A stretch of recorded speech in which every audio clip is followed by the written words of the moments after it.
Maintenant, on va vous expliquer ce que c'est qu'une scène ouverte, à quoi ça sert et où est-ce que vous devez les mettre en place dans votre machine à vendre pour faciliter vos ventes, tout simplement. Donc, Marc, déjà, tout d'abord, à quoi elles servent, ces scènes ouvertes? Alors, les scènes ouvertes, ça sert à justement inciter les personnes à se manifester, à nous poser des questions et à savoir où est-ce qu'elles en sont dans le processus par rapport à l'achat du produit. Donc, c'est un processus qui nous permet pour un public, on va dire, de 100 personnes qui sont en train de vivre toute notre machine, toboggan, parc d'attractions, qui sont dans toutes ces séquences automatisées, ça nous permet de savoir, parmi ces 100 personnes, quelles sont les personnes qui sont à 90, 95, 99% de leur processus d'achat, qui ont besoin d'un petit coup de pouce. Et du coup, au lieu de faire de la prospection, ça permet donc à quelqu'un de votre équipe ou à vous-même de faire ce que fait Marc, c'est-à-dire accompagner les gens dans ce dernier pourcent de conviction dont ils ont besoin, de personnalisation, de la présentation de l'offre. Donc, ce qui est intéressant, c'est que quand on a construit une machine, alors, au fur et à mesure de la formation, vous allez apprendre à construire la machine complète. Ça veut dire que vous allez avoir une machine qui part depuis les toboggans que j'ai dessinés ici. Donc, ce sont des toboggans. C'est quoi les toboggans? Ce sont les séquences d'emails qui vont vendre mon produit. Ma machine commence ici avec mes toboggans. Donc, les gens s'abonnent par email, reçoivent toute une séquence ici pour un lancement qui est sur un bloc de lancement. Alors, je sais qu'au niveau du contrat, ça va plus ou moins, mais c'est pas grave, je l'explique de vive voix. Le deuxième type de toboggan, ça peut être un toboggan, par exemple, avec une webconférence perpétuelle. Donc, dans mon toboggan, je vais inviter les gens à participer à une webconférence. Le jour J, ils vont arriver sur une vidéo de conférence. Une fois qu'ils ont vécu ce toboggan, ils vont arriver dans ce qu'on appelle le parc d'attractions, s'ils n'ont toujours pas acheté. Et donc, dans le parc d'attractions, on leur envoie des emails avec des liens vers du contenu gratuit. Et ces emails avec des liens vers du contenu gratuit, s'ils cliquent, les renvoient dans un autre toboggan. Donc, on recommence à leur envoyer des messages parce qu'ils se sont à nouveau segmentés. Ensuite, s'ils ont reçu tous les mails du parc d'attractions et n'ont rien fait, on va les envoyer dans ce qu'on appelle le jacuzzi, c'est-à-dire une liste d'emails où on peut leur envoyer des newsletters, des choses comme ça pendant un certain temps avant de recommencer à leur envoyer des messages automatiques. Donc ça, c'est la structure basique de la machine à vendre. Vous allez découvrir donc, dans la formation le détail de cette structure. Je n'explique pas ici, donc c'est pour ça que ce n'est pas trop grave si mon feutre est un peu léger là sur mon dessin. Mais ce qui est important, c'est de se dire que quand les gens sont en train de recevoir toutes ces séquences-là, il faut régulièrement que j'ai des points où je leur permets de dire à l'aide, je veux acheter, mais je ne trouve pas la page, je ne trouve pas le lien. Ça, voilà, j'ai des questions. Ou j'ai des questions. Je veux lancer mon activité, mais quand je regardais les vidéos, il n'y a que des gens qui vivent en Europe et moi, je ne vis pas en Europe. Ou alors, je veux acheter vos machines à broder, mais moi, je suis un cas particulier parce que j'en utilise aussi professionnellement. Est-ce que la machine va tenir le coup? C'est ça. C'est ce qu'on avait finalement évoqué tout au début du module de formation. C'est vraiment le rôle du commercial à ce niveau-là. Il est de personnaliser. Donc, ces personnes-là qu'on va inciter à se manifester aux différentes scènes ouvertes qu'on a mis en place dans la machine, ces personnes-là vont avoir des questions qui sont par rapport à leur propre cas. Donc, d'où l'intérêt d'intervenir sur une conversation téléphonique à ce moment-là pour pouvoir adapter justement leur problématique, pour pouvoir adapter le produit à leur propre problématique. Donc, si aujourd'hui, vous n'avez pas encore la liste d'abonnés, vous n'avez pas encore construit la machine, ce chapitre-là qu'on est en train de faire maintenant, je vous conseille d'y revenir un petit peu plus tard quand vous aurez fait la machine pour ajouter les scènes ouvertes à la machine. Alors, pourquoi on parle de scènes ouvertes? C'est le terme français, ça désigne, peut-être vous connaissez le mot open mic, c'est-à-dire c'est ces espaces publics où tout le monde peut venir s'exprimer, chanter. C'est ça, on trouve beaucoup ça dans la musique et également dans le théâtre. Voilà, dans le théâtre, les arts de la comédie, parce que ça permet donc à des futurs talents de venir, de prendre le micro et d'avoir un public. Et là, en l'occurrence, on permet en fait à nos prospects de venir s'exprimer sans guider leur façon de s'exprimer, c'est-à-dire on ne pose pas une question fermée. C'est pas comme, par exemple, si on donne un choix multiple entre acheter en une fois ou acheter en plusieurs fois, c'est un peu une question vraiment très fermée qui est vous achetez ou vous achetez. Là, au contraire, on est en train de leur poser à ces différents endroits que je vais expliquer des questions très ouvertes où les gens ont la possibilité d'interagir avec nous en général par écrit, mais donc dans un mail ou sur un blog ou autre, où ils peuvent écrire vraiment ce qui leur passe par la tête, entre guillemets, donc par rapport à leurs problèmes, etc. Et ça nous permet du coup de repérer les gens qui en sont dans ce processus rythme, qui en sont suffisamment avancés pour que ça vaille le coup de les appeler pour les aider à aller plus loin, à aller jusqu'au bout de leur envie d'acheter. C'est ça. Donc, quels sont les endroits où est-ce qu'on va le faire? Le premier endroit, dans un des toboggans les plus classiques, c'est mon toboggan de lancement perpétuel pour mon produit. Donc, j'ai une séquence d'emails que j'envoie qui envoie les gens vers des vidéos. Les vidéos sont sur un blog de lancement. Donc, sur mon blog de lancement, je vais surveiller les commentaires. Je vais surveiller les commentaires, avoir une activité. On va parler dans le prochain chapitre de comment on s'organise pour le faire concrètement en termes de timing. Mais je vais surveiller pour avoir régulièrement une veille des commentaires en question, pour répondre au maximum de commentaires. Et pour voir quand j'ai Lisa qui dit « Bonjour, j'adore vos vidéos, ça faisait longtemps que j'avais envie d'acheter un produit comme ça. Dites-moi dès que ça sera disponible. » Lisa, certes, elle va recevoir un mail automatique disant « Les ventes sont ouvertes », mais si je ne vois pas la commande de Lisa, c'est une vente tellement facile à récupérer que de juste lui envoyer soit un email individuel, soit même lui passer un petit coup de fil en disant « Bonjour, vous avez laissé un commentaire sur le blog. Eh bien, aujourd'hui, on vous propose l'offre. » Et donc, je vous appelle parce que vous avez laissé un commentaire sur le blog. Donc là, on refait notre intention. Voilà, et ensuite, on fait nos 7 étapes dans l'ordre. Ça me permet de faire une vente comme ça, juste de quelqu'un qui aurait loupé sinon les emails de mon toboggan et qui aurait loupé la période de vente. Donc, il y a 5 endroits où on va caler une scène ouverte dans notre machine à vendre. La première, c'est dans un lancement perpétuel. Donc, dans ma séquence de vente, je vais mettre un espace de commentaires. Je vais mettre dans cet espace de commentaires un champ téléphone facultatif.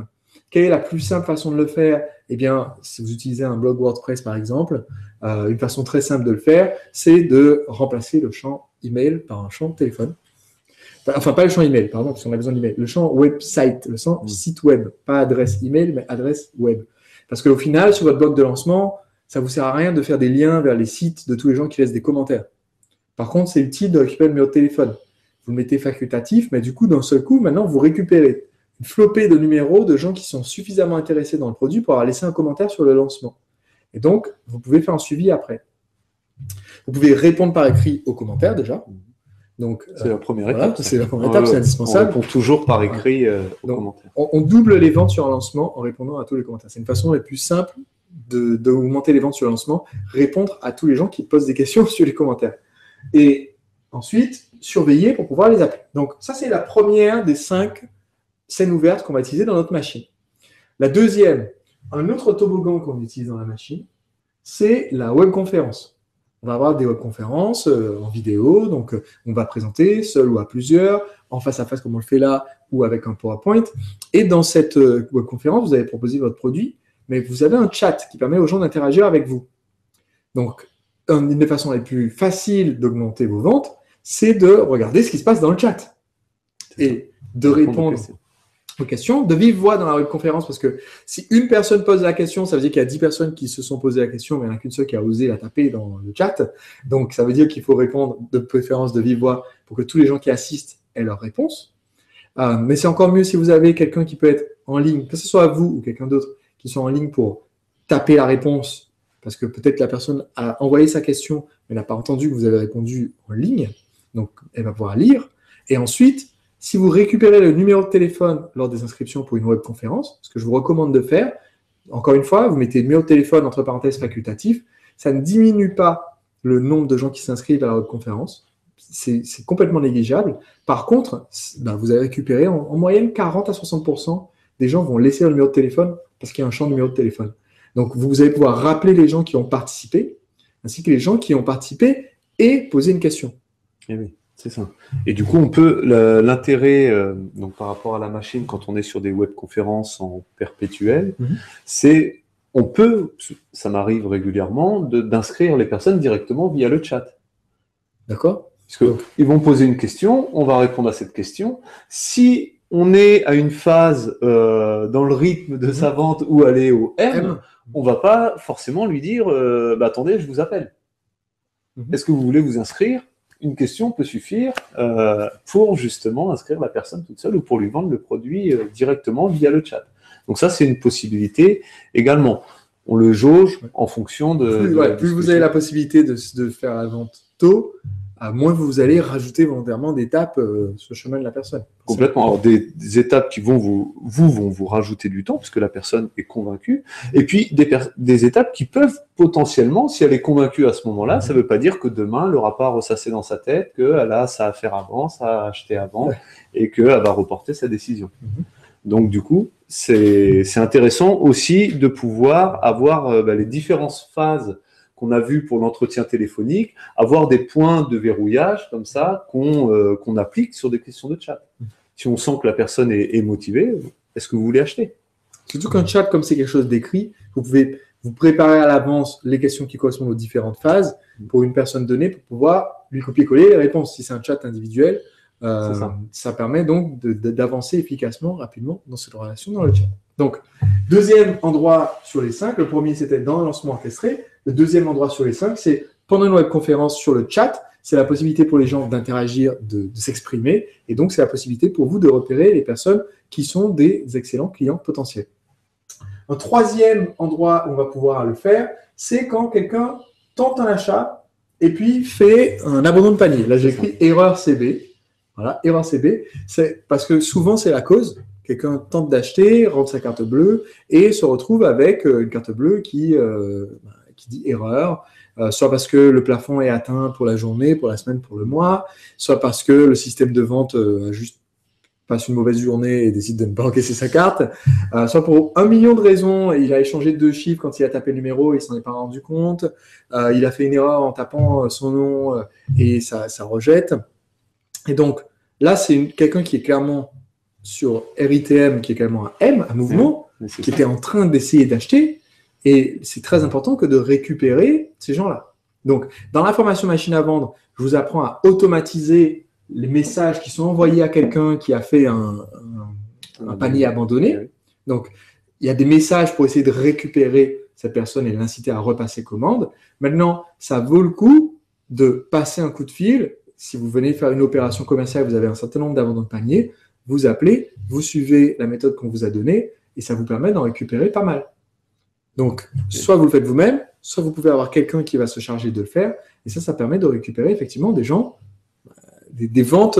C'est toujours le même cas que ce que tu expliquais au début, c'est-à-dire que avec une campagne avec des bons taux de conversion, on va être entre 4 à 6% de conversion. Donc, c'est pareil, tu vas avoir, alors tu sauras mieux que moi les taux de conversion sur la récupération des abandons de panier avec les emails, mais il y aura toujours 80%, 90% des gens qui ne vont pas finir juste par mail. Et oui, ils ne vont pas finir juste par email. Alors, qu'est-ce qu'on en fait? Qu'est-ce qu'on fait de ces gens-là si on ne les rappelle pas? C'est dommage, parce que dans le lot, il y a énormément de gens qui sont à 2 doigts de passer à l'action et de conclure la vente. Donc, c'est notre troisième endroit où on va récupérer. On a une scène ouverte. Alors, en l'occurrence, là, c'est pas une zone d'expression ouverte où les gens laissaient des commentaires. C'est littéralement quand ils essayaient de s'exprimer avec leur carte bleue. C'est un SOS. Voilà. Et c'est la meilleure façon de s'exprimer. Ils veulent acheter. Et là, ils sont en perdition, les pauvres. Donc, c'est l'occasion de les sauver. Donc, on en reparle dans la formation de la machine. À vendre, je donne plus d'explications détaillées sur justement cette phase d'erreur. Comment est-ce qu'on fait pour les récupérer par email. Ensuite, il y a 2 autres endroits où on va le faire. La première, c'est, je vous ai dit, dans ce que j'appelle le jacuzzi, c'est-à-dire la séquence d'emails qu'on envoie qui n'est pas automatisée. C'est la séquence d'emails avec des articles ou des podcasts du moment pour les gens qui ont déjà vécu tout ça et qui sont un peu dans une période de répit avant qu'on les fasse reboucler et re-rentrer dans le parc d'attractions. Eh bien, ces gens-là, de temps en temps, on va leur envoyer un sondage. Et un sondage, ça a 2 fonctions. La première fonction d'un sondage, c'est de récupérer l'analyse du sondage. C'est donc de faire une étude de marché, par exemple, savoir quels sont les côtés positifs du produit qui intéresse vos clients, les problèmes qu'ils veulent résoudre, etc. Donc, tout ça, c'est important, cette étude de marché. J'enseigne dans des formations comme votre première vente en 31 jours, où je dis que la première étape, si on veut faire sa première vente, c'est de faire son étude de marché pour savoir à qui on s'adresse, de quoi ils ont besoin. Mais le deuxième intérêt d'un sondage, c'est non seulement vous récoltez des informations sur ce que les gens veulent, mais vous récoltez des informations aussi sur les gens qui ont répondu au sondage. Donc, vous savez en fait quelles sont les personnes qui ont répondu au sondage, qui sont intéressées par le produit, qui ont des questions spécifiques liées au produit. Vous allez sur votre sondage, il y aura des gens qui posent des questions genre « Bonjour Sébastien, récemment j'ai vu une vidéo où tu proposais tel produit, j'arrive pas à retrouver le lien, est-ce que tu peux me recontacter ?» Et là, si vous n'avez pas un suivi de programmer pour vérifier les réponses du sondage et contacter ces personnes, là, c'est encore une vente de perdu, et vraiment de perdu bêtement. Donc, c'est une excellente Puis cette personne est option frustrée que de faire un parce que sondage. justement, elle reste sans la possibilité de régler son D'acheter. problème, quoi. Donc, là, ça nous en fait 4. On a placé les commentaires de blog de lancement, les questionnaires de chat, l'abandon de panier, les sondages qu'on fait sur notre liste Jacuzzi. Vous allez découvrir tout ça dans la formation. Et ensuite, dans notre parc d'attractions, j'ai rajouté ici la méthode BlackBerry. Pourquoi? Parce que à l'issue de ce module, mon conseil pour vous, c'est de vous lancer tout de suite et de l'utiliser tout de suite. Mais si vous voulez l'automatiser plus tard, après l'avoir utilisé tout de suite, c'est pas l'un ou l'autre. Vous l'utilisez tout de suite, vous faites des ventes tout de suite, vous rentabilisez l'information tout de suite. Mais ensuite, si ça marche vraiment bien, pourquoi ne pas l'automatiser aussi? Vous pourriez très bien avoir un email dans votre séquence d'email ici, qui est un email BlackBerry très court, prénom, en titre. Êtes-vous toujours intéressé par votre domaine? Et quand ils répondent à ce mail, vous l'envoyez si possible depuis une autre adresse d'expéditeur. Comme ça, quand ils répondent à ce mail, ils se sont signalés. Ils tombent dans une boîte mail spéciale, leur message. Donc, vous le voyez et vous pouvez enchaîner la conversation avec ces gens-là, comme vous l'avez expliqué. Donc, on a bien 5 façons différentes de créer une scène ouverte dans notre marketing. Ici, commentaires de blog, sur un chat, les abandons de panier, les sondages qu'on envoie pour faire notre étude de marché qui permettent aussi de déceler les personnes intéressées. Donc, ça veut dire qu'il faut récupérer leur numéro de téléphone et leur email dans le sondage. Et l'email BlackBerry, qu'on vous a expliqué dès le début de ce module et qui peut être donc automatisé en le mettant dans notre parc d'attractions.